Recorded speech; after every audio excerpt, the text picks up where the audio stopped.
Duc y Natu, mis queridos hermanos, ¿qué tal? ¿Cómo están? ¡Viva Cristo Rey! Bienvenidos a esta nueva edición de Un Café con Vicente, el programa número 14. Esta tarde les traigo una entrevista muy especial. Hacía bastantes semanas que veníamos detrás de ella, por unas cosas u otras no se ha materializado hasta este momento, pero mi corazón se desborda de gozo por tener hoy en Un Café con Vicente a mi querido hermano, amigo Miguel Aguilera. Miguel, buenas tardes, buenos días, ¿cómo estás? Buenas tardes, Vicente, ¿cómo estás? Encantado de estar acá en esta entrevista, te cuento.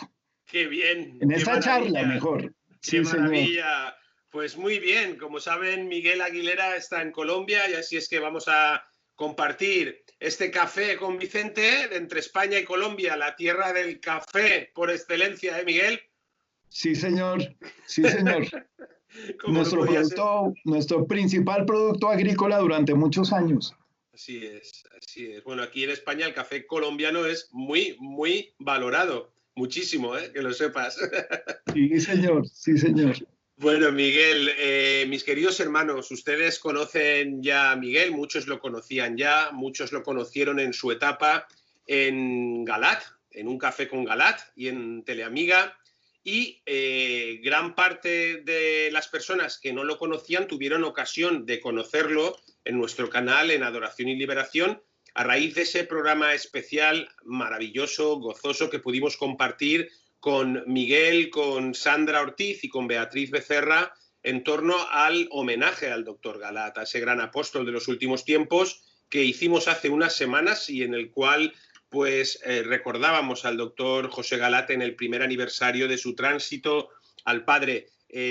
Miguel Aguilera es una persona que van a ustedes a descubrir más profundamente en este momento, un alma enamorada de Dios, un entregado al Señor y a la Santísima Virgen María, y uno de esos hermanos que están aquí en primera línea ahora mismo en la ayuda para coordinar al remanente fiel universal en estos últimos tiempos. ¿Es así, Miguel?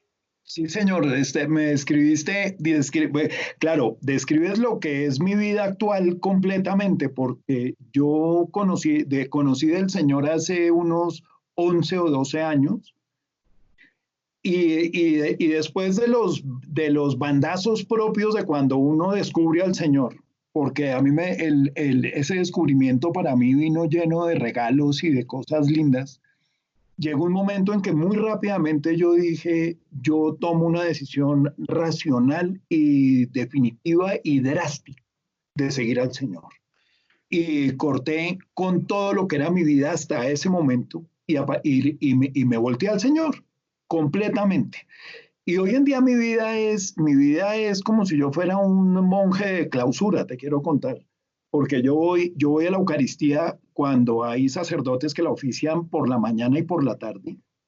Me rezo 2, 3 y 4 rosarios al día y el resto del día me la paso orando en mi casa en silencio solo, leyendo la Biblia, leyendo reflexiones de santos, estudiando el magisterio y la doctrina. O sea, yo me enamoré del Señor y esto para mí es decir, cualquier actividad que no sea del Señor, yo la siento como una pérdida de tiempo. A pesar de que uno sabe que toca salir del refugio para evangelizar y para llevar la palabra del Señor, pero para mí me cuesta mucho trabajo hacerlo. O sea, Claro, siempre tengo esa porque, tentación de quedarme acá. bueno, no, más que una tentación, digamos que es una gracia también, porque, bueno, 11, 12 años hablas tú y te han cundido, porque desde luego hoy Miguel es, pues lo que nos está contando, un alma contemplativa, aunque también un alma comprometida, como ahora verán. Miguel Aguilera Neira, de Bogotá, Colombia, Sí, 58 años, aunque parece un chaval, es increíble, yo diría que tienes 38, 40, pero bueno, oye. pero ¿sabes por qué? Porque como estoy tan gordo, entonces estoy como una pelota de playa, entonces no se me ve ni una arruga que debería tener. No digas eso, hombre. Bueno, a ver, pues entonces para empezar a hablar y todo esto que nos has adelantado, que nos va a servir mucho como testimonio, ¿quién es Miguel Aguilera Neira? Sí, mira, yo soy una persona que nací en un hogar privilegiado. porque mi familia es de lo que se conoce como clase media alta. Entonces, digamos, nunca en la vida tuvimos ninguna fugia ni ninguna angustia por dinero o por medios económicos. Y estuvimos en ese punto de la sociedad donde uno tiene contacto con los que dirigen el país, pero sin compartir con ellos las cosas que esas personas hacen. O sea, digamos, se roza con ellos en la universidad, en el colegio, en un club, en una fiesta, los conoce, pero no forma parte del círculo de corrupción de ellos. Entonces, digamos, en ese sentido, privilegiados, porque eso me permite muchas veces, hoy en día, hacer el enganche entre la necesidad y la persona que tiene la necesidad y la persona que le puede solucionar el problema. Entonces, a veces problemas que son dificilísimos para uno porque valen mucha plata.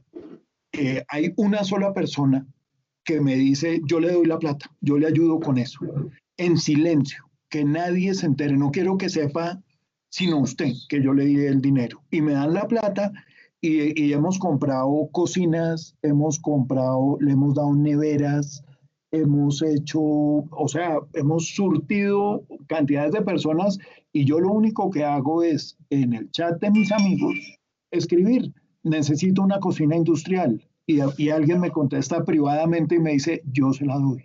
Necesito una nevera y alguien me dice, yo se la regalo y me las regalan nuevas normalmente, porque para los pobres lo mejor, no lo peor. Entonces, pues yo nací en o no lo que sobra, no lo que sobra, es uno se quita algo que uno necesita o que le gustaría, no lo que le sobra. Claro, claro. Entonces yo nací en este ambiente, que es un buen ambiente, es un muy buen ambiente de comodidad y de tranquilidad, pero digamos es distante de Dios. Normalmente quien tiene todo solucionado no mira a Dios. Uno mira para otra parte, uno mira para donde pueda solucionar sus problemas, no, y Dios no está dentro de la ecuación cuando uno tiene todo solucionado. Entonces yo estudié en un colegio de padres agustinos, el Miguel de Cervantes Saavedra, en primaria, después en un colegio de arquidiocesano, que se llamaba el Colegio San Tarcisio. Vaya, eucarístico. Es un santo eucarístico, sí, señor. Profundamente eucarístico, San Tarcisio, patrón además de los niños de la adoración nocturna y de los monaguillos. Sí, señor. Se celebra el 14 de agosto, le tengo mucha devoción. Sí, señor. Pues yo lo conocí desde el colegio y ahora me ha acompañado mucho. Y me ha acompañado, yo siento que me acompaña mucho, yo le rezo mucho y siento la compañía de él. Y ya grande, pues fui al ejército, volví al ejército. Cuando volví al ejército, como había sido tan necio en el colegio, no me quisieron recibir. Fui a hacer quinto de bachillerato, porque en esa época uno hacía quinto y sexto de bachillerato y seguía la carrera militar. Entonces yo hice quinto de bachillerato, pero me salí. No, como que dije, no, esto no es para mí. Y cuando me volví en el colegio, pues ya se habían salido del problema mío. Y dijeron, no, este tipo no lo volvemos a recibir, y no me recibieron. Vaya. ¿No? Entonces me tocó irme, porque yo era necísimo, y me tocó irme a un colegio que era de los hermanos cristianos. Entonces conocí los hermanos cristianos. Y después en la universidad entré a la Javeriana, que es una universidad de jesuitas. Dios nos pille confesados. Sí, señor. Entonces yo tuve, pero además en esa época había mucho jesuita santo en esa universidad. Era un montón de viejitos, claro, pero viejitos, viejitos. Claro. Y eran santos la mayoría, francamente te lo digo. Eran los últimos jesuitas santos, ¿verdad, Miguel? Señor, sí, señor. En la universidad nos daban misa en cada hora, a las 7, a las 8, 9, 10, todo el día había misas cada hora. Entonces nosotros pues teníamos la disponibilidad de misas. Yo en esa época pues era súper apartado del tema religioso, pero digamos teníamos esa facilidad. Y teníamos confesión permanente todo el día. Había confesores. A pesar de que en la universidad a uno no le enseñan, no le enseñan cosas religiosas, ahí estaba la presencia permanente de los sacerdotes. Mis compañeros de la universidad eran en esa época ellos se juntaron para formarse en temas políticos y en estudiar, ¿no? Eran como estudiosos todos. Y a mí no, yo no era estudioso. A mí me gustaba, era pues como otra cosa. Yo estaba ahí de paseo, de fiesta, estaba pasando bien sabroso. Sí, yo pues, sí es. Y ellos estudiaban y estudiaban. Y de pronto ellos resolvieron dar el tránsito a voltear al tema religioso, porque en esa época vino el Papa Juan Pablo II a Colombia, y entonces para formarse, y además recibimos una increíble influencia de un señor mexicano que vino en esa época. Pues yo creo que vino a evangelizar, pero él se estableció y se casó acá, pero yo creo que él vino fue con su misión de evangelizar. Y él es el líder de todos los movimientos pro vida desde 1982 o algo así. Ya lleva 40 años en esa pelea, se llama Jesús Magaña. Yo después un día te doy el teléfono para que lo entrevistes. O sea, es un tremendo hombre de Dios, pero impresionante hombre de Dios. Y él como que tomó esos grupos juveniles y los empezó a dirigir y a organizar. Y parte de la misión que ellos sintieron en sus vidas fue la de evangelizarme a mí y cambiarme a mí. Porque yo, digamos, yo era amigo de todos, yo pues en el fondo, como corresponde, era una buena persona, pero pues estaba díscolo, o sea, me gustaba era la fiesta y tomar trago y tomar del pelo, acá decimos. Entonces yo me volví como un objetivo de ellos para evangelizarme. Gracias a Dios, porque ellos hubieran podido seguir su vida de formación religiosa y su vida decente y haberme marginado a mí, dejarme a mí por fuera. Pero siempre me llevaban. Entonces yo participaba de tremendas reuniones hablando de la conciencia concomitante de Santo Tomás y cómo funcionaba y el no sé qué y el tiempo y las partes y el todo. Y yo oiga discusiones y hablando sobre la salvación, sobre la condena. Bueno, y eso pues obviamente ellos con un nivel alto, es decir, no era manejado de regular manera, no era estudiando en serio.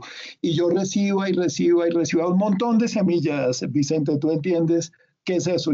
Semillas que fueron regadas 30 años después o 35 años después. En ese momento yo solo recibí semillas. Profesores míos nos hacían retiros espirituales el sábado. Nos íbamos de retiro espiritual y allá recibíamos formación. Y yo todo eso solo recibo, así como dicen, como la Virgen. Y yo guardaba todo en mi corazón. Yo no decía nada, pero lo guardaba en mi corazón. Y ahí lo fui guardando y lo fui guardando. Y así fue avanzando mi vida. Mira, yo salí de la universidad, empecé a trabajar, empecé a ganar buen dinero. Y me iba bien, o sea, me iba bien. Y yo tenía una novia con quien me casé y nos iba divinamente. Y de pronto, de un día para otro, mi vida se fue en picada. O sea, yo arranqué divinamente mi vida profesional, pero rapidito se me tropezó y me fui para abajo.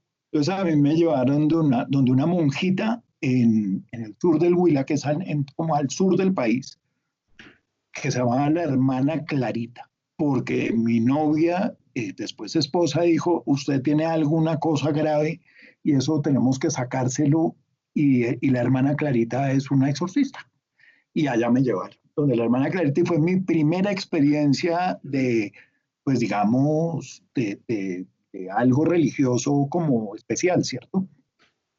Fui donde la hermana Clarita oró por mí. Y realmente pues yo sí muy agradecido con la hermana Clarita, pero yo sentí pues todo lo que pasa en esas cosas de oración, ¿no? Y esto pues agregado que esto es un pueblo de tierra caliente, entonces esto a 40 grados centígrados sin aire acondicionado y uno en media oración, eso pues fue una experiencia digamos fuerte. y después yo de eso lo dejé de lado.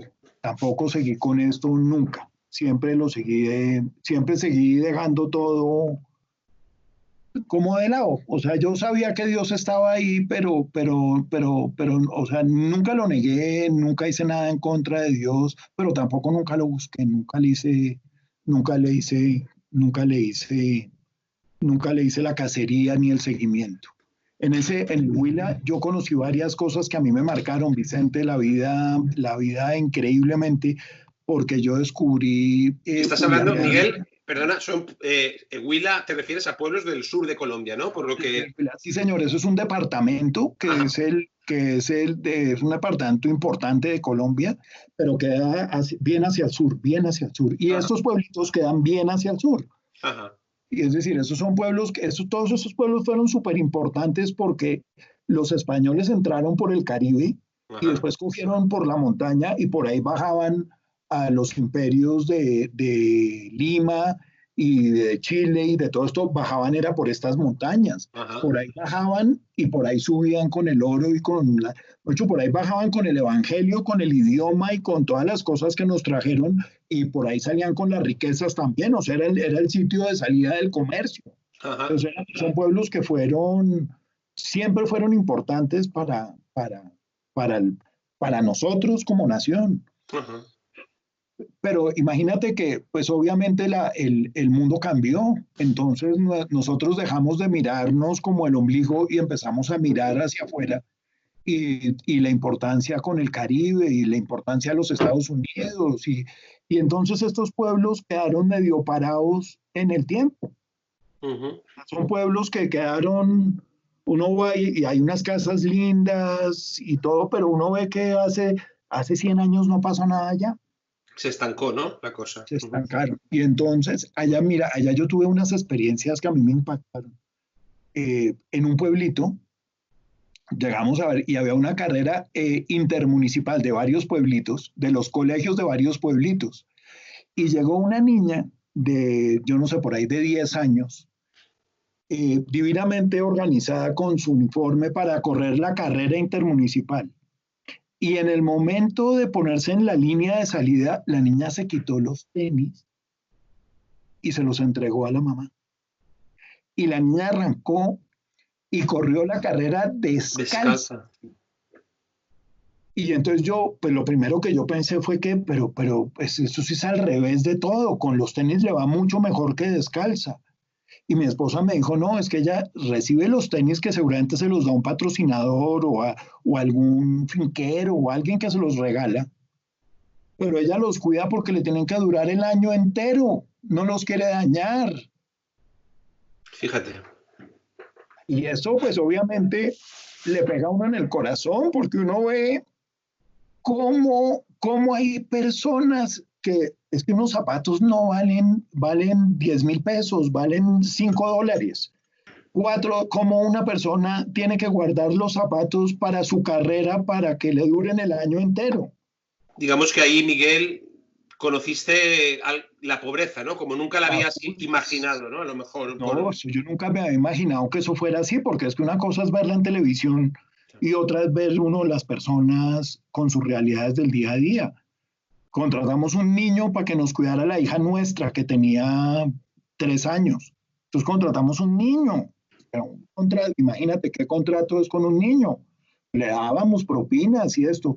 Le regalamos unas botas al niño y el niño también llegaba con las botas limpieciticas y descubrimos que era que se venía caminando descalzo y antecitos de llegar a la casa en una quebrada, en un riecito, se metía los pies, se los lavaba y ahí se ponía los zapatos para llegar calzado.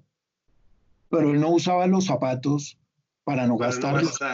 Tremendo. Entonces ahí uno empieza a ser consciente de toda esa realidad que lo rodea a uno, que en un país de estos del tercer mundo es tan increíble, Vicente. Tú no te imaginas la pobreza y las necesidades de todo orden que hay en un país como este. O sea, y ahí yo tuve digamos, la oportunidad de conocer eso. Y eso me impactó y me marcó. Eso para mí fue un antes y un después. O sea, yo la imagen de esa niña yo la tengo fresquitica Grabada, ¿no? Grabada. la tengo grabada en mi frente. Y eso me ha servido a mí para, eso me sirvió a mí para, eso fue como preparatorio para todo lo que iba a venir en mi vida después. Entonces yo, digamos, yo hasta ahí yo tengo digamos, como esta primera fase. Ajá. Y yo arranca mi vida profesional ya, pero yo nunca nunca he sido destacado profesionalmente. Yo nunca he sido ni de los grandes puestos, ni he sido candidato a nada, ni nada, nada. O sea, yo soy un señor, digamos, común y corriente. O sea, común y corriente. O sea, la gente, muchos me estiman por buena persona, algunos otros dicen que por inteligente, otros dicen que por generoso, pero digamos, no soy la persona que el presidente de la República va a buscar para nombrarme en nada. Sí, o sea, ni falta que hace, ni falta que hace. Sí, exacto, un señor común y corriente, o sea, una vida normal. Pero curiosamente, digamos, con mucho vaivén económico, o sea, siempre para abajo económicamente, o sea, eso es una cosa que ya tendré tiempo en la eternidad de preguntarle al Señor por qué, pero siempre para abajo, yo nunca he tenido, nunca me he ganado ni las fortunas, ni he tenido nada, siempre voy a ras con apenas y mermando, ¿no? Porque tú sabes que cuando uno está como así, como apenas con lo justo, siempre aparecen necesidades que lo ponen a uno en situaciones más difíciles de lo que estaba. Pero pues digamos, yo sé por qué es, porque pues con este ambiente en el que yo inicié y todo, pues con plata, entonces seguramente estaría jugando golf o alguna cosa así por el estilo y no estaría pendiente de las cosas del Señor. Yo lo digo un poquito en tomando el pelo, pero pues yo entiendo cuál es la razón son mis propias limitaciones personales las que hacen que el Señor me tenga, como dicen los caballistas, con rienda cortica, ¿no? O sea, pero no son las tuyas, ¿no? Yo creo que son las de todos nosotros, ¿no? Cuando el Señor nos coloca en determinados límites de necesidad y nos quita la abundancia es porque quiere que el centro sea Él. El Señor es un Dios celoso, Miguel, claro que sí. Sí, exactamente, yo así lo he entendido siempre y lo agradezco mucho, la verdad. Claro que yo hoy en día, ya después de todo lo que he pasado, pues yo ya entiendo que si yo tuviera plata hoy en día no tendría problemas, pero pues sí entendí qué fue lo que pasó con él. Y yo tuve, Vicente, en mi casa, tuvimos un problema de salud importante, o sea, un problema de salud de esos de los que no tienen solución porque nadie sabe qué fue lo que pasó. Entonces nadie sabía qué era. Entonces íbamos donde unos médicos, donde otros médicos, como te digo, pues nosotros éramos una familia pudiente, entonces podíamos pagar médicos y exámenes, lo cual hicimos. Y un día en un momento yo ya estaba separado de mi esposa y un día ella me dijo, ¿sabe qué? A usted que le gustan las cosas de Dios, pero yo no sé de dónde lo sacó ella, francamente, porque en esa época pues no era así. Me dijo, a usted que le gustan las cosas de Dios, vaya y búsquelo, porque nosotros sí vamos a necesitar ayuda de Dios. Y yo me sigo encargando de la parte, digamos, médica. O sea, usted busque de Dios y yo busco médico. Y así nos dividimos. Y esto fue bastante complicado durante bastante tiempo. Fueron años hasta que el Señor, tú sabes cómo funcionan las cosas del Señor. Así como empezó la enfermedad un día se quitó totalmente de que nadie sabe, es decir, mejor dicho, la única manera de explicarlo fue que hubo un milagro de Dios. Y en ese milagro, cuando yo estaba en ese milagro, obviamente, yo separado, con platica, organizado, pues, y simpático. Entonces, pues yo tenía mis amigas y pasaba de fiesta y todo. Una de ellas me dijo, yo lo voy a presentar a la Virgen, yo lo voy a presentar a la Virgen María. Ella no es, aún hoy en día, hoy no es tan creyente, Ella me dijo, yo le voy a presentar a la Virgen María. Y me echó un rollo de la Virgen María. Me echó un cuento ahí de la Virgen María. ¿No? Una Virgen peregrina como esta que te acabo de mostrar. Y me dijo, yo te voy a presentar a la Virgen. Y entonces yo le dije, como yo tenía la experiencia de mis compañeros de la universidad, que algunos de ellos incluso se fueron de sacerdotes, unas niñas se fueron de monjas, bueno, no, porque eso fue un movimiento importante. Cuando ella me dijo eso, yo le dije, no, a mí me da un poquito de pereza, porque uno las cosas de Dios sabe cómo empiezan, pero no saben cómo terminan. Pensando yo en eso, ¿no? Y ella me dijo, no, esto no es voluntario, es obligatorio, yo no lo estoy invitando, le estoy diciendo que tiene que ir. Y entonces, pues yo acepté, ¿sí? Y nos fuimos, y nos fuimos a un evento, Vicente, donde había, no sé, como 50 personas. Ah, pero previo al evento nos habíamos acabado de encontrar en una iglesia, en una parroquia. Pues allá llegamos. Y yo pues que no era, yo no iba a misa, sino pues a veces.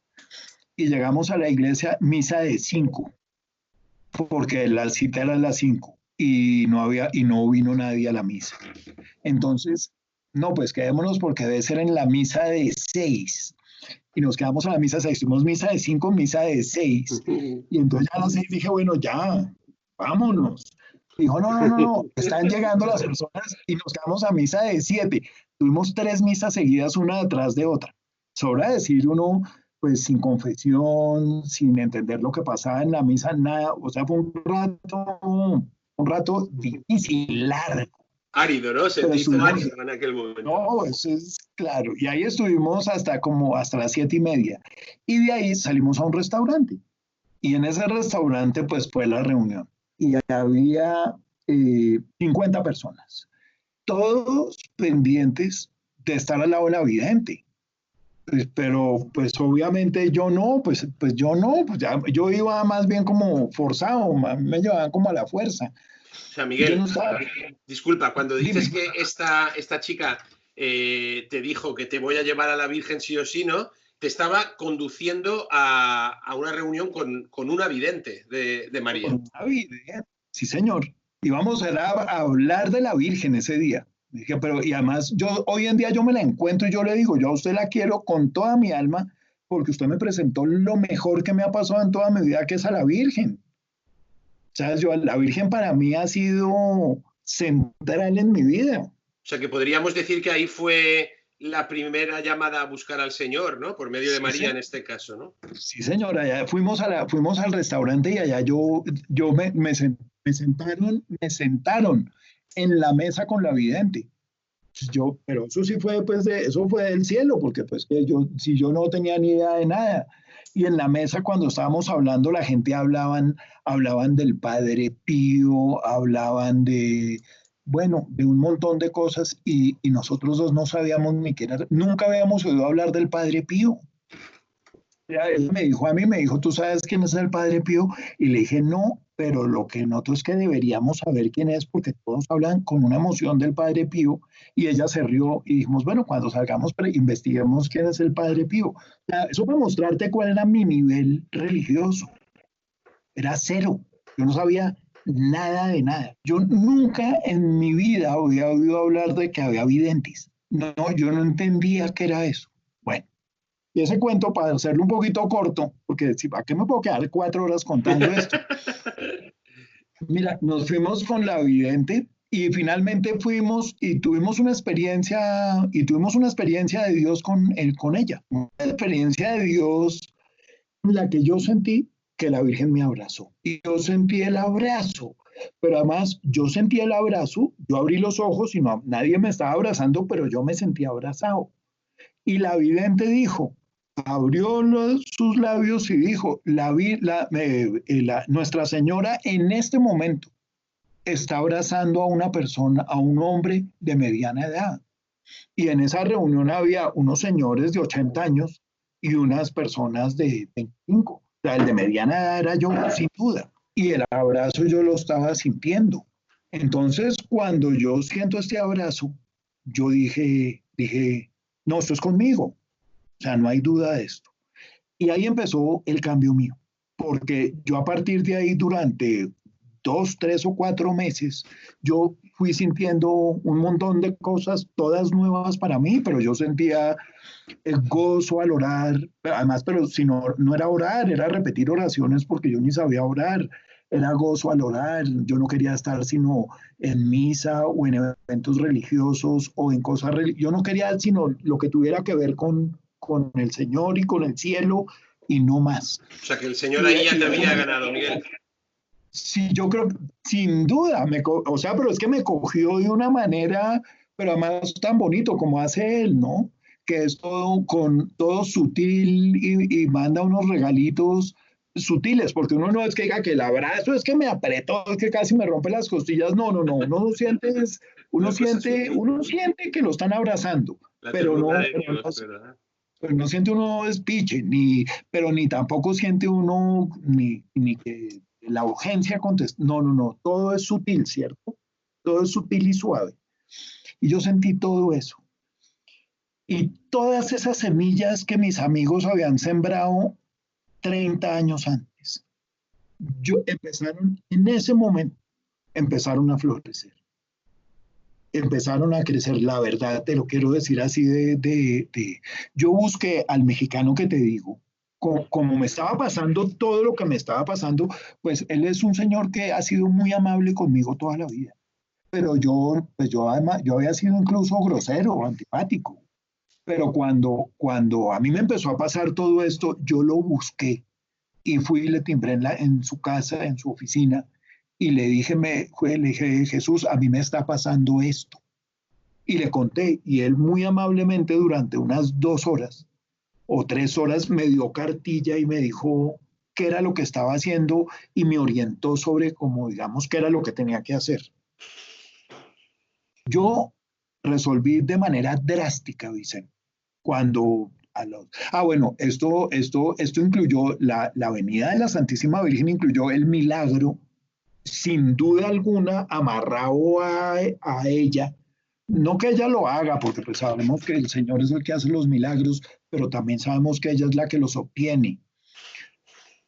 Amarrado a ella, ella obtuvo la sanación inmediata, en una sola noche, en su fiesta, el día del 12 de diciembre, que es la fiesta de Guadalupe, que es la emperatriz de América. Y Sí, a, señor. nosotros nos, y a nosotros nos invitaron a una vigilia, yo fui y esa noche esa noche fue la sanación. Así tan brusco como había empezado, así de brusco Acabó. terminó, para que no haya duda de qué era lo que pasaba. Y ahí me pasó, Vicente, yo ya te había contado más o menos, se me juntaron dos cosas. Este testimonio junto con que un día saliendo de un grupo de oración que salíamos varios hombres, yo me encontré con un amigo, pero de los amigos del mundo. Y me dijo, ¿y usted qué hace? No me diga que está saliendo acá de la misa, que esto. Y yo como que me atortolé de diablo. No, me, me frené, como que no fui capaz de dar testimonio de esto. No, o sea, la verdad Te apocaste, ¿no? En ese o sea, momento te apocaste. sí, señor, lo que llaman, ¿cómo es que llaman los temores humanos, no? Respetos humanos, sí, sí, sí. Respetos humanos. Y simultáneamente el médico que nos vio esto me dijo, Miguel, esto es una cosa muy rara lo que ha pasado, esto no puede ser más que un milagro o algo así. Me dijo, ¿tú qué crees que pasó? Y dije, no, yo no sé muy bien qué pasó. Se juntaron las dos al tiempo. O sea, lo mismo que Pedro, sin gallo, que cantara, yo negué al Señor 2 veces. Una detrás de otra en menos de nada, porque realmente fue en menos de una semana. Y yo me sentí horrible con lo que me estaba pasando y con lo que había hecho.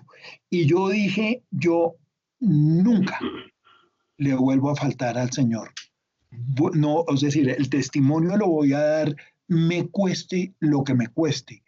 Fama, honra, vida, o sea, no me importa. Ahí tomé una decisión racional de, de no volver a fallar en mi testimonio. Si tengo que dar testimonio, lo doy. Por encima del que esté, no me importa. Y digamos, lo hice racionalmente. Ahí digamos, Miguel, perdona que te interrumpa, que como San Pedro, ¿no? Como los apóstoles, cuando se dan cuenta de lo que Jesús les ha dado y lo que ellos no han sido capaces de dar, ¿no? Es cuando abren los ojos y deciden, ¿no? Dar la vida, hasta dar la vida por Cristo, ¿no? Hasta dar la vida, sí, señor, tal cual. Yo sentí exactamente eso. Yo cuando leemos esas lecturas de Pedro, de la negación de Pedro, yo honradamente te digo que yo sé exactamente lo que sintió ese pobre hombre en ese momento, porque yo lo sentí también, o sea, por supuesto que en mi modestia y en mi falta de todo, porque compararse con Pedro, pues nadie ha sido capaz nunca de hacerlo, pero digamos con ese Pedro preconversión, pre-Espíritu Santo, digamos, sí me arriesgo a compararme. Y ahí fue que yo tomé la decisión, además también de dejar el pecado. Yo dejé esta decisión de dejar el pecado. Entonces esta señora que me presentó la Virgen, que la quiero tanto y todo, pero yo dije, yo hasta aquí llegó, yo no puedo llevar una doble vida. O sea, yo simple y llanamente, yo me le dedico al Señor, punto. Y básicamente yo lo que pensé un poquito digamos, muy humanamente, pues si yo que no he hecho nada en la vida por merecer nada, nada, no he hecho nada, todo lo que he hecho es disfrutar de todo lo que la vida me ha dado. Yo no he hecho por mí, no he hecho nada. Y recibo al Señor y el Señor me viene y me da estos regalos que yo he sentido acá. Y esto es cuando yo no he hecho nada. Yo sí, la verdad, lo quiero seguir, porque si esto es lo que tiene para los que no han hecho nada, ¿cómo será lo que tiene para los que sí hacen? Y ahí fue que tomé la decisión racional también, Vicente, o sea, de suspender la vida que estaba llevando y cómo me costó trabajo soltar el pecado y organizarme y vivir mi vida de manera cristiana. En esa época yo perdí todo porque yo me quedé, pues yo con una enfermedad cercana, pues tenía que atender la enfermedad. Entonces yo pasaba el tiempo atendiendo la enfermedad.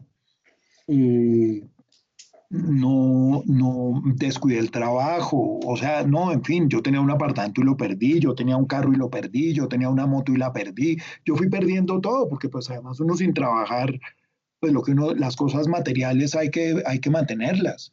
Entonces yo no trabajaba, entonces no las mantuve, entonces me empecé a escurrir hacia el suelo, económicamente, digamos. Y mientras tanto en esa época leí ese Evangelio del Señor que dice, si los pajaritos del cielo no se preocupan de lo que se van a poner, las flores no se preocupan de lo que se van a poner y los pajaritos de lo que van a comer, y empieza todo eso, ¿te acuerdas de ese Evangelio? Dice, claro. ¿ustedes de qué se preocupan? ¿De qué se preocupan ustedes si el Dios sabe lo que ustedes necesitan antes de que se lo pidan? Así es. Y yo ese evangelio dije, bueno, pues este es el primer evangelio que yo me lo voy a creer a pie juntillas. Y me lo creí a pie juntillas, Vicente. Y esto fue hace 10 años. Y yo te lo quiero decir que tengo personas religiosas, de fe, muy queridas que me molestaban y se burlaban de mí, pues me hacían chiste con el tema. Y me decían, no, eso no es cierto. Decían, no, es que San Agustín dice que uno debe orar como si todo dependiera de Dios, pero actuar como si todo dependiera de uno mismo. Y me empezaban a vender esto y yo dije, no, eso no es lo que dice el Evangelio. Ese Evangelio dice es que uno no se preocupe por nada, sino por los afanes del día, porque el Señor se encarga de todo. Los pájaros ni siembran ni cosechan y nuestro Padre Celestial los alimenta, ¿no? ¿Verdad? Eso es, sí, señor, tal cual. Y entonces yo dije, ese es mi evangelio. O sea, ese es mi evangelio, punto. Y yo me dediqué a eso. Y yo, de ahí para adelante, Vicente, yo empecé a vivir la vida de otra manera. Que yo no me preocupo por estas cosas. Y yo, pues la verdad, pues sí, no, hay días que yo he tenido dificultades, pero a mí nunca me ha faltado nada, jamás me ha faltado nada. Jamás me ha faltado nada. Y a veces cuando no he tenido, yo lo entiendo que es o para que valore, o porque no me conviene, porque claro, como corresponde a cualquier persona de mi edad, pues yo sí le digo al Señor, Señor, necesito un Maserati, o un BMW, o me gustaría ir a aprender a jugar golf. ¿Por qué no? Pues claro, pues yo lo pido, pero no es que mi vida esté centrada en eso, ni mucho menos. A mí eso, para mí no, eso no, pues yo pido las cosas materiales, pero como por no dejar, pero yo digo, ¿para qué las pido si el Señor sabe que yo, sabe qué necesito yo? Claro. Mi hija estudió,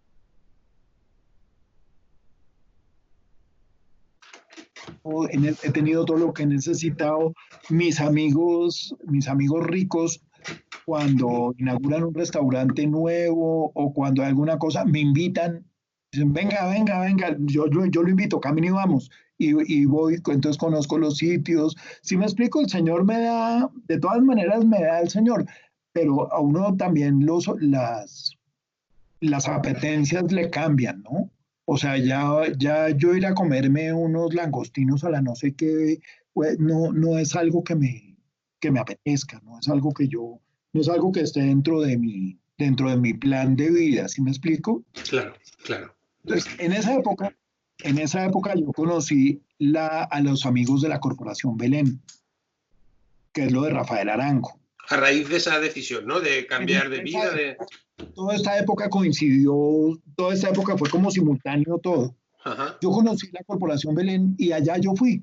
Yo fui y te quiero decir que digamos, respecto del barrio donde yo vivo, la Corporación Belén queda en un barrio de menor categoría. Y yo cuando iba a ir allá, yo sí pensaba lo que era, pues yo, pues, no, yo nunca había ido por allá, ¿no? O sea, yo pues sí sabía que el barrio existía y yo había pasado por ahí en carro, pero yo nunca en mi vida había ido a ese barrio. O sea, yo no conocía ese barrio. Entonces yo estuve como frenado de ir, pero realmente grupos de oración cerca de mi barrio no hay. Entonces finalmente fui y allá fui. En ese momento, cuando tomé la decisión radical de convertirme y hacer un cambio de vida, entré al grupo de formación de la Corporación Belén, que es el mismo grupo de Sandra Ortiz. Tú sabes que una cosa es tomar la decisión de convertirse y de cambiar y de seguir al Señor, y otra lo que en realidad empieza a pasar. Uno necesita harta dirección y asesoría para poder hacer un cambio correcto, porque pues francamente en buena parte por ignorancia uno no hace los cambios que, que tiene que hacer allá, pero lo importante para mí fue que en la Corporación Belén eh, tomé clases de Biblia y allá seguí las instrucciones y las recomendaciones que Rafael Arango hacía. Y me leí, compré la Biblia para leérmela, compré el catecismo para leérmelo y empecé a leer a los grandes de la iglesia, San Agustín, Santo Tomás. Y después ya por cuenta propia, ya investigando y comprando libros por mi cuenta, me compré, pues lo primero que me compré fue un curso superior de religión y un curso superior de filosofía, que son como unos 10 textos, unos 10 libros, donde está lo que se enseñaba en los seminarios en 1950 y en los colegios, lo que se enseñaba en 1950 en la materia religión. O sea, no es tampoco que sean estudios avanzados de teología, sino es lo básico para la gente del 50. También me he leído tratados de teología dogmática y de teología mística, que el nombre es más espantador que lo que en realidad la dificultad que ofrecen los libros. Allá me leí Confesiones de San Agustín, la Suma Teológica de Santo Tomás, todo esto dirigido y básicamente con textos que Rafael Arango tenía en su casa. Y allá él tenía mucho texto de profecías. Y allá leí mucha profecía y aprendí mucho de profecías.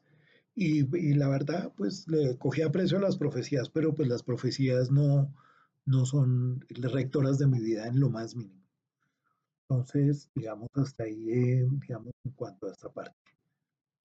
Maravilloso, maravilloso, mi querido Miguel. Así es que vemos como a raíz de este cambio, de decidir hacer un cambio radical en tu vida, de entrar en contacto con estas personas, todo eso te lleva también a una ansia, ¿no? Por aprender, a una ansia por conocer, por saber de tu religión, por saber de tu fe.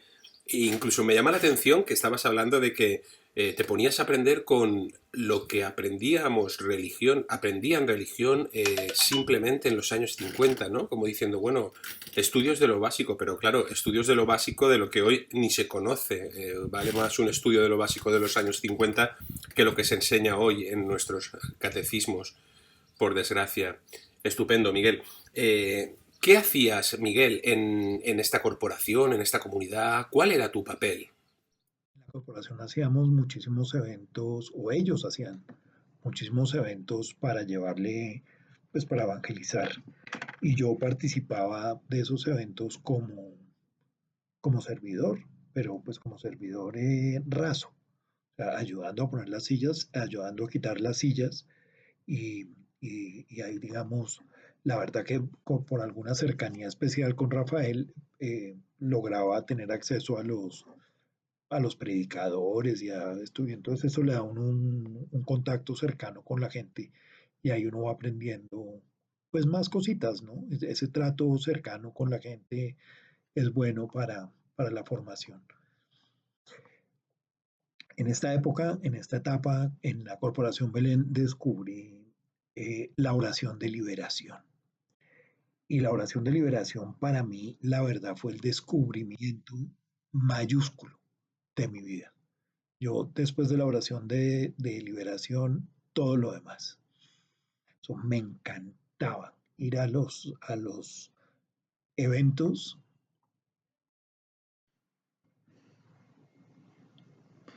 La oración de liberación para mí era la muestra máxima de la mano de Dios, porque uno veía llegar a las personas ensimismadas, malacarosas, con mala mirada, etcétera.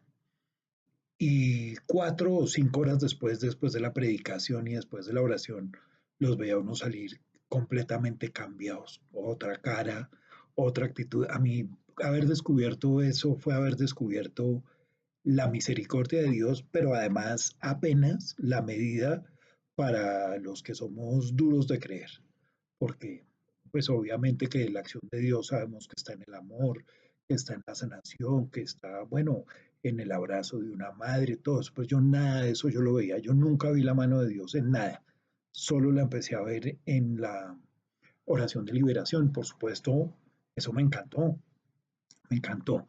no ver y cómo empiezan a orar y empieza todo el mundo a gritar, y esto a mí me pareció, mucho eso fue el descubrimiento del siglo. Para mí eso yo, después de eso nada que ver, o sea, eso me pareció lo mejor y me sigue pareciendo. Claro que ya no voy, pero me sigue pareciendo muy chévere. Me parece la mano de Dios ahí, uno la ve actuando sobre las personas y sobre las almas. De eso, pues claro, obviamente muchos van a recibir su oración, a recibir su liberación y después se van.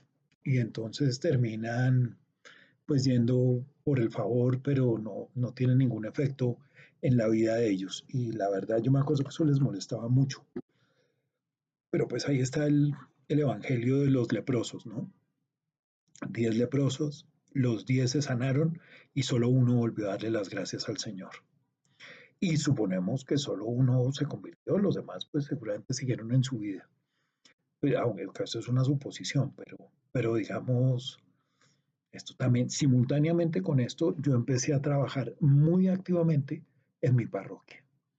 Entonces, yo me acuerdo que el padre nos daba, el superior nos daba clase de teología los miércoles y todos los días había, el lunes había grupo de Maús de hombres, el martes como que era grupo de Maús de mujeres, el miércoles la clase de teología, el jueves había, y todos los días había una actividad en la parroquia distinta. Entonces, pues yo feliz porque de lunes a viernes estaba en mi parroquia y los fines de semana iba a la corporación a hacer las actividades, pues digamos, de ese grupo de oración, si se puede llamar así.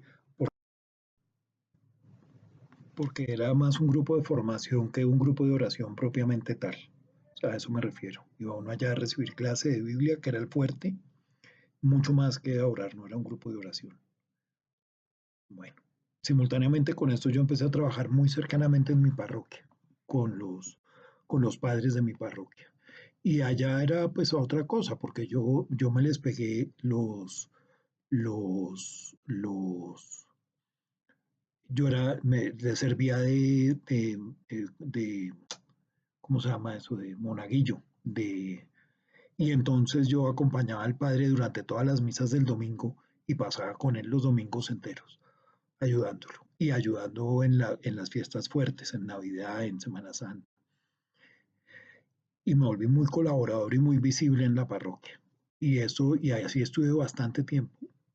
E incluso llegué a tener una actividad que era propia mía, que era una vigilia de reparación. Entonces pasábamos las noches de los viernes, del tercer viernes de cada mes, pasábamos orando de 6 de la tarde a 6 de la mañana.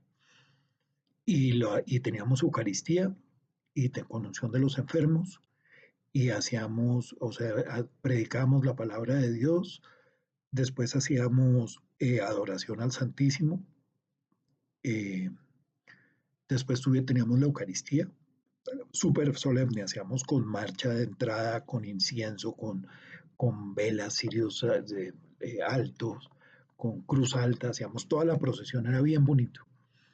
Y a la medianoche se iba la mayoría de la gente y ya nos quedábamos los adoradores propiamente en la madrugada, haciendo pues algunas actividades de oración. Eh, Ahí al puro principio nos acompañaba un exorcista y ahí duró varios años y entonces el grupo se consolidó como un grupo de liberación, digamos. Y ya después él se retiró, él siguió con la Corporación Belén, no volvió a la iglesia y nos quedamos nosotros, pero pues igual cuando uno está adorando al Señor, entonces ya no se necesita que haya una,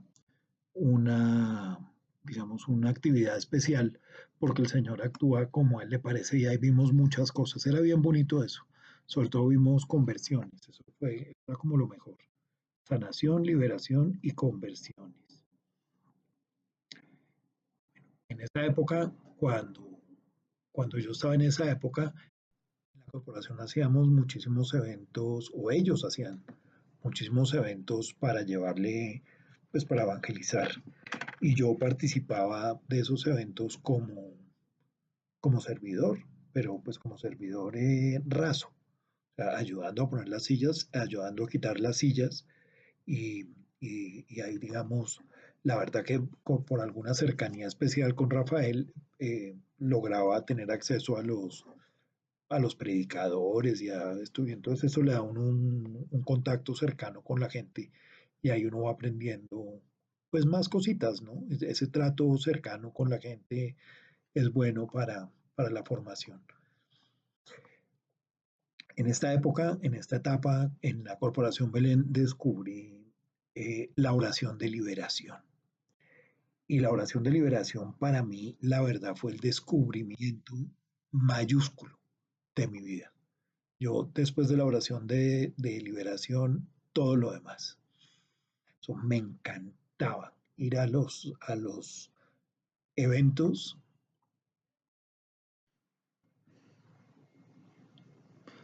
La oración de liberación para mí era la muestra máxima de la mano de Dios, porque uno veía llegar a las personas ensimismadas, malacarosas, con mala mirada, etcétera. Y 4 o 5 horas después de la predicación y después de la oración, los veía uno salir completamente cambiados, otra cara, otra actitud. A mí, haber descubierto eso fue haber descubierto la misericordia de Dios, pero además apenas la medida para los que somos duros de creer, porque pues obviamente que la acción de Dios sabemos que está en el amor, que está en la sanación, que está, bueno, en el abrazo de una madre, todo eso. Pues yo nada de eso yo lo veía, yo nunca vi la mano de Dios en nada, solo la empecé a ver oración de liberación. Por supuesto, eso me encantó no ver y cómo empiezan a orar y empieza todo el mundo a gritar. Y esto me pareció, mucho eso fue el descubrimiento del siglo. Para mí eso yo, después de eso nada que ver, o sea, eso me pareció lo mejor y me sigue pareciendo. Claro que ya no voy, pero me sigue pareciendo muy chévere. Me parece la mano de Dios ahí, uno la ve, actuando sobre las personas y sobre las almas. De eso, pues claro, obviamente muchos van a recibir su oración, a recibir su liberación y después se van. Y entonces terminan pues yendo por el favor, pero no tienen ningún efecto en la vida de ellos. Y la verdad yo me acuerdo que eso les molestaba mucho. Pero pues ahí está el evangelio de los leprosos, ¿no? 10 leprosos, los 10 se sanaron y solo uno volvió a darle las gracias al Señor. Y suponemos que solo uno se convirtió, los demás pues seguramente siguieron en su vida. Aunque eso es una suposición, pero digamos, esto también, simultáneamente con esto, yo empecé a trabajar muy activamente en mi parroquia. Entonces, yo me acuerdo que el padre nos daba, el superior nos daba clase de teología los miércoles y todos los días había, el lunes había grupo de Maús de hombres, el martes como que era grupo de Maús de mujeres, el miércoles la clase de teología, el jueves había, y todos los días había una actividad en la parroquia distinta. Entonces, pues yo feliz porque de lunes a viernes estaba en mi parroquia y los fines de semana iba a la corporación a hacer las actividades, pues digamos, de ese grupo de oración, si se puede llamar así, porque era más un grupo de formación que un grupo de oración propiamente tal. A eso me refiero. Iba uno allá a recibir clase de Biblia, que era el fuerte, mucho más que a orar, no era un grupo de oración. Bueno, simultáneamente con esto yo empecé a trabajar muy cercanamente en mi parroquia, con los padres de mi parroquia. Y allá era pues otra cosa, porque yo me les pegué los yo le servía de, ¿cómo se llama eso? De monaguillo. Y entonces yo acompañaba al padre durante todas las misas del domingo y pasaba con él los domingos enteros, ayudándolo. Y ayudando en las fiestas fuertes, en Navidad, en Semana Santa. Y me volví muy colaborador y muy visible en la parroquia. Y así estuve bastante tiempo. E incluso llegué a tener una actividad que era propia mía, que era una vigilia de reparación. Entonces pasábamos las noches de los viernes, del tercer viernes de cada mes, pasábamos orando de 6 de la tarde a 6 de la mañana. Y teníamos Eucaristía y con unción de los enfermos y hacíamos, o sea, predicábamos la palabra de Dios, después hacíamos adoración al Santísimo, eh, después teníamos la Eucaristía, súper solemne, hacíamos con marcha de entrada, con incienso, con velas, cirios altos, con cruz alta, hacíamos toda la procesión, era bien bonito. Y a la medianoche se iba la mayoría de la gente y ya nos quedábamos los adoradores propiamente en la madrugada, haciendo pues algunas actividades de oración.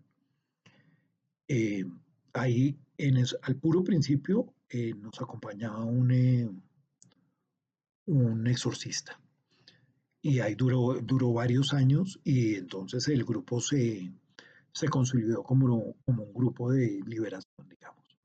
Y ya después él se retiró, él siguió con la Corporación Belén, no volvió a la iglesia y nos quedamos nosotros, pero pues igual cuando uno está adorando al Señor, entonces ya no se necesita que haya una, digamos, una actividad especial, porque el Señor actúa como a Él le parece y ahí vimos muchas cosas. Era bien bonito eso. Sobre todo vimos conversiones, era como lo mejor. Sanación, liberación y conversiones. Fantástico, ¿no? Ese inicio después de esa llamada, ¿no? A conversión, te ponías a servir, ¿no? Estabas sirviendo como el que más, pero a la vez siempre, por lo que veo, aprendiendo, formándote, escuchando. Y además entras en contacto con la oración de liberación, sientes la llamada a ese amor, a esa misericordia del Señor y como nos has contado, pues te metes en todo, ¿no? En la parroquia, también a nivel de formación, en la corporación, al servicio, a la teología, a las vigilias de reparación, de adoración, de liberación. O sea, una experiencia absolutamente plena, ¿no? De iniciar el camino del Señor. Y Miguel, ¿cómo se produce tu llegada a la televisión? ¿Tu contacto con la televisión? ¿Cómo llegas a Teleamiga? ¿A entrar en contacto con el doctor Galat? ¿Con Rafael Arango? ¿Cómo es esto? En esta época recibí la primera llamada para participar en televisión. Y ahí fue cuando empecé a trabajar en la televisión, en un en un programa que tenía Rafael que se llamaba Sanando tus heridas. Y en Sanando tus heridas estuve años ahí ayudando. Me llamaban con muchísima frecuencia. Y yo, francamente, yo creo que en la Corporación Belén yo tenía, Rafael Arango pensaba, tenía más expectativas en mí que los demás. Yo creo que los demás no veían en mí nada, o de pronto veían una competencia y me querían sacar de taquito, pero pues Rafael era muy amable conmigo y me tenía en consideración para la televisión y para esas cosas, y eso pues era, era, era una buena, fue bueno para mí, fue bastante formativo para mí poder haber podido participar de todas estas actividades. En Teleamiga, cuando estuvimos en Teleamiga, yo tuve una reunión de oración, sí, porque las teníamos con alguna frecuencia. Eh, cuando, cuando, cuando cada 2 meses o cada 3 meses nos reuníamos con un grupo de amigos que tengo, que son un grupo de oración propiamente, que les gusta o que trabajan en el Ministerio de la Liberación. Y entonces yo me reunía con ellos y orábamos. Y un día me dieron ahí 2 palabras de profecía que a mí me encantaron y que se me cumplieron además. La primera, me dijeron que iba a venir un obispo de Europa, cercano al Papa, con quien yo iba a tener trato. Y segundo, que a mí me iban a sacar de Teleamiga y que después me iban a llamar para un canal europeo para seguir ayudando en la evangelización. Entonces, ninguna de las dos yo me la supuse porque pues ni idea, ¿cómo va a venir un obispo de Europa a buscar a un laico del montón? O sea, ¿a título de qué va a venir a buscarme? Y el canal, pues todavía peor, mucho menos porque, pues yo era, como te lo dije en la entrevista que hicimos en honor de Galat, a mí me llamaban ahí, era porque yo era amigo de Galat, pero yo no era ni comunicador social, ni era de los sabios, genios y entendidos, nada, simplemente yo colaboraba y no más con esto. Entonces, pero siempre me quedé con esta inquietud. Tremendo. Miguel, atentos hermanos a lo que nos está contando Miguel Aguilera, porque, bueno, aparte de su enorme humildad que yo conozco y valoro desde el primer momento que entré en contacto con él, eh, nos está diciendo, bueno, claro, él dice que él no valía para nada, que no sabía cómo le llamaban, evidentemente el Señor ya había puesto en él la estela de los elegidos, ¿no? Pero atentos a lo que dice, porque Miguel, recibiste una profecía en dos partes, ¿no? Por una parte que ibas a ser contactado por un obispo, tú, al que tú te tenías por nada, ¿no? Y por otra parte que sería sacado de Teleamiga y que sería llamado por un canal europeo. Atentos, hermanos. ¿Cómo se desarrolla esto, querido Miguel? Un día iba para el centro de la ciudad y resolví bajarme del bus en el que iba en una estación distinta y caminar. Y cuando iba caminando pasé por enfrente de un templo al que no había entrado, que se llama la Iglesia de las Nieves, que es una iglesia bien bonita que hay acá en Bogotá. Y yo entro y me encuentro un sacerdote que está está celebrando la Eucaristía. Y él va celebrando la Eucaristía y llega en una parte y pide, cuando la parte de la misa, cuando pide por el Papa Francisco, dice por el obispo, pide por el obispo de la ciudad y dice, y por mí, ¿cómo es? Por mí, indigno siervo tuyo. Y entonces yo dije, vea, este padre es obispo.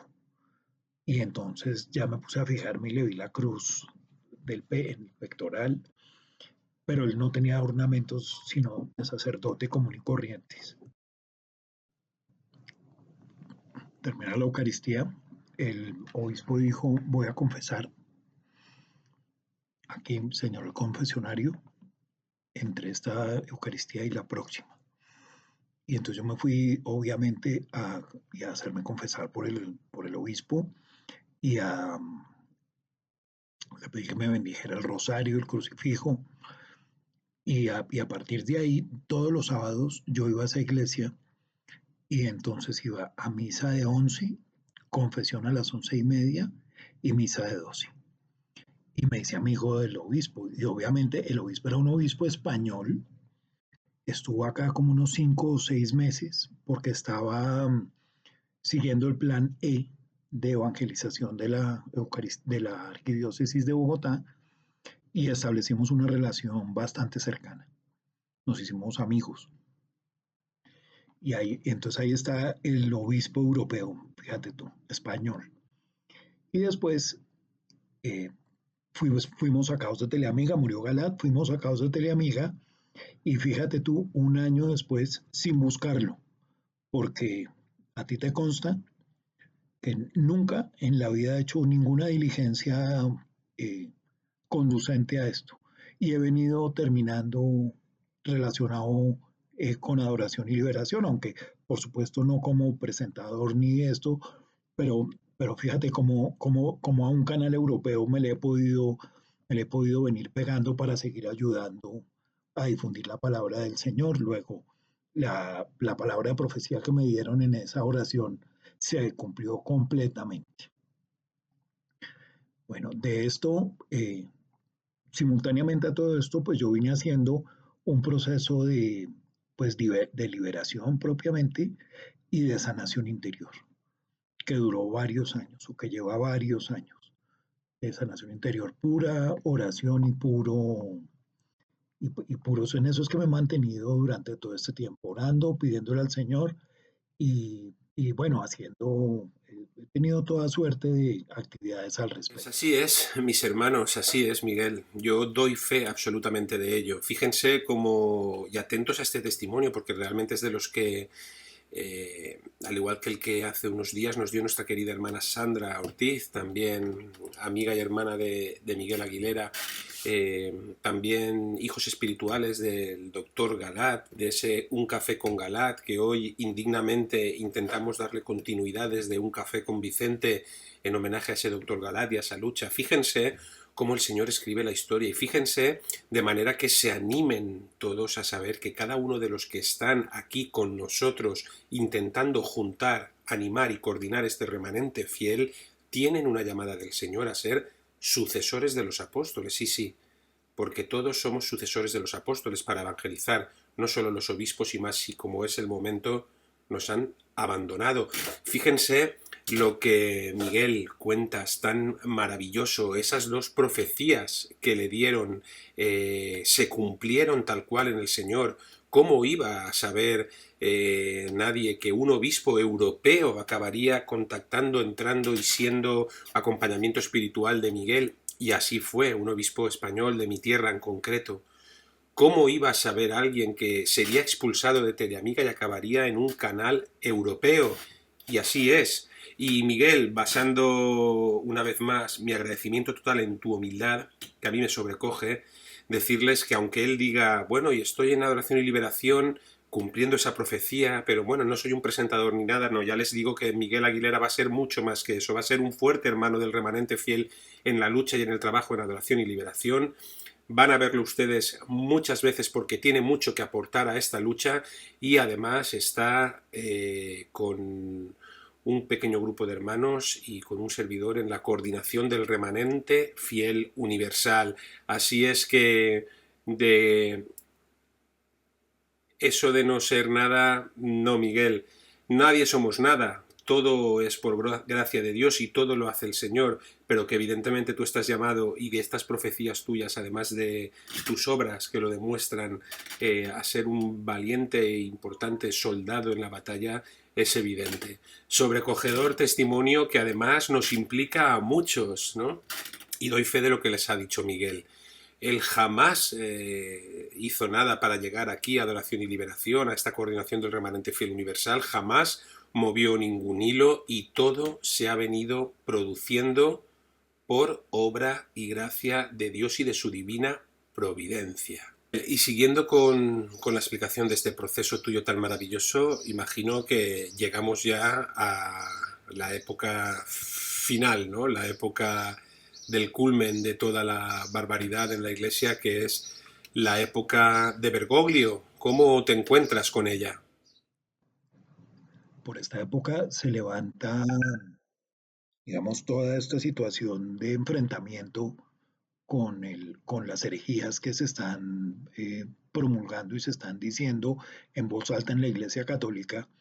Y yo me mantuve firme en mi postura en el canal en Teleamiga. Mantuve mi postura desde el día uno sin invariable. Y a mí me sacaron de mi parroquia de todas las actividades, me sacaron de los grupos, me sacaron de todo. Y básicamente el padre con el que yo hablé me dijo que si yo quería permanecer en la parroquia, de que a él le dolía mucho que yo me retirara de la parroquia, pero es que si yo quería seguir ahí, tenía que hacer un acto de desagravio público diciéndole a la gente que yo era seguidor de Bergoglio y que yo lo reconocía como el Papa. Y bueno, me dio varios requisitos. Le dije, mire, padre, yo no voy a hacer ese llamado que usted me está pidiendo por una razón muy simple, porque yo todo lo que he venido haciendo durante años en el canal de la amiga es porque estoy seguro de lo que está pasando. Esto no ha sido una necedad ni es por llevar la corriente. No tiene ningún sentido que lo haga. Además, yo soy seguidor de Cristo y no seguidor de Bergoglio, ni de los curas.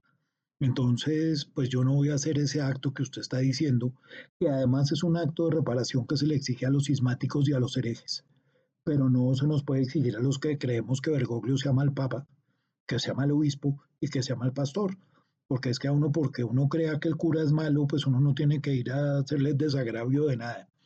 Ahora, y si ya distinto si ya caigo en una herejía o en un cisma y soy expulsado de la iglesia y para volverme toca hacer, eso ya veremos. Pero por ahora lo único que yo estoy pensando es que eso es un mal cura, punto. Y lo he expresado y lo seguiré haciendo. Y mientras el cura siga diciendo barbaridades, barrabasadas e imprecisiones, pues yo seguiré denunciando mientras yo pueda hacerlo, pero no voy a cambiar de postura. Y así terminó mi relación con la parroquia. Nunca volví, pero ni siquiera a nada.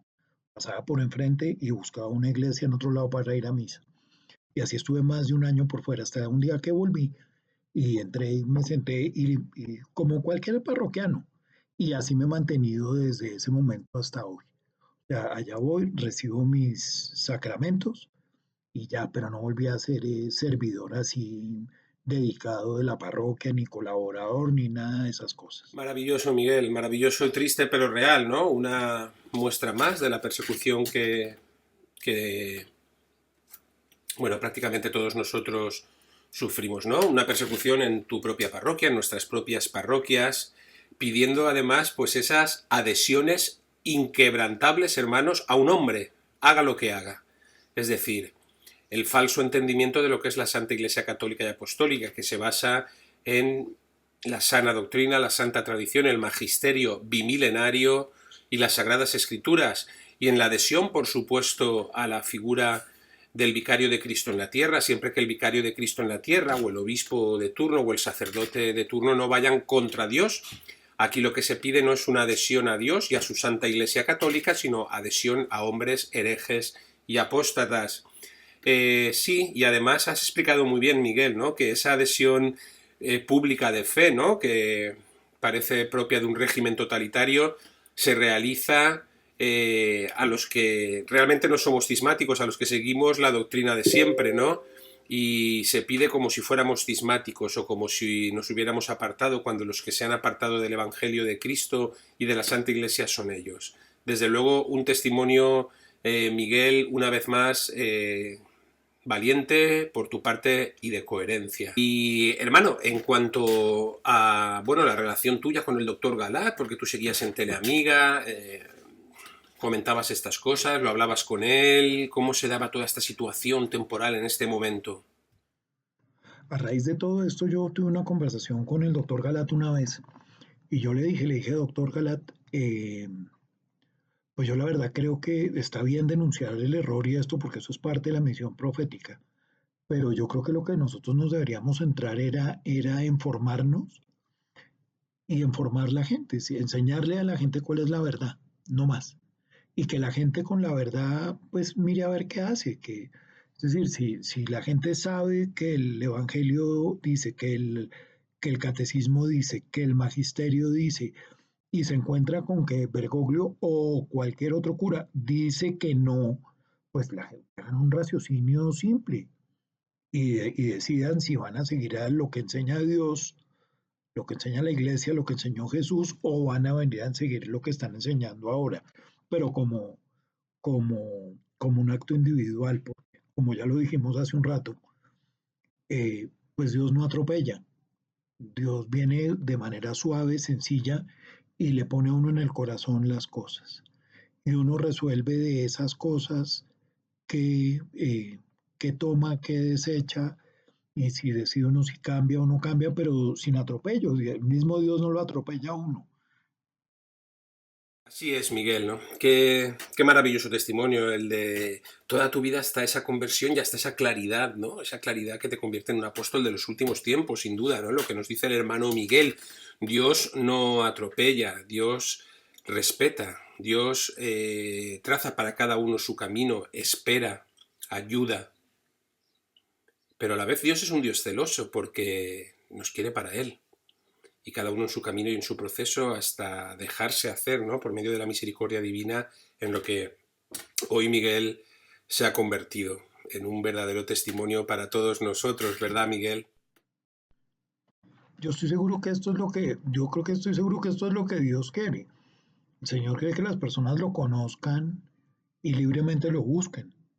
O sea, no, lo último que el Señor quiere es que seamos como borregos y que estemos detrás de Él, eh, yendo que sí, porque si no, si Él se presenta como el maravilloso ser que es, y cuando uno lo conoce, pues libremente decide seguirlo porque encuentra que no hay nada mejor que Él, o sea, no.